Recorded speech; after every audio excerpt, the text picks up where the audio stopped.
Gauri Suryavanshi, S मराठीमध्ये आपलं स्वागत। वळूया आजच्या बातमीकडे। नांदगाव शहरात नागपंचमी उत्सव साजरी करण्यात आली होती। यावेळी महिलांनी फुगडी खेळत मनसोक्तपणे आनंद घेतला। मंगळवारी सकाळपासूनच महिलांनी या पारंपरिक उत्साहात नागपंचमीचा सण सर्वांनी एकत्रितपणे येऊन साजरा करण्यात आला होता। यावेळी नांदगाव शहरातील शिव मंदिरात ठिकठिकाणी दर्शनासाठी भाविकांनी मोठी गर्दी केली होती। महिलांनी फुगाड्यांचा फेर धरत आणि झोपाळ्याचा उंच उंच आकाशी झेप घेत आनंद लुटत नागपंचमीचा आनंद द्विगुणित केला। महिलांनी फुगडी खेळत फुगडीचे गीत गायन करत मनसोक्त आनंद घेतला।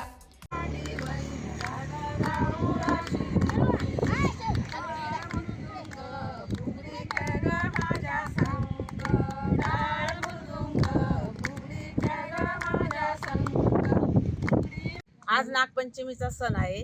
या सणाला फार महत्त्व दिले जातं।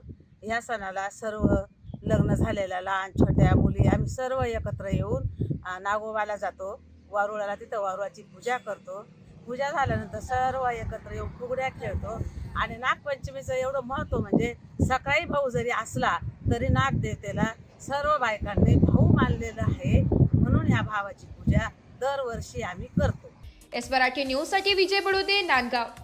अशाच नवीन ताज्या घडामोडी जाणून घेण्यासाठी आमच्या एस मराठी न्यूज चॅनलला लाईक करा, शेअर करा, सबस्क्राईब करा आणि बेल आयकॉनला क्लिक करायला विसरू नका।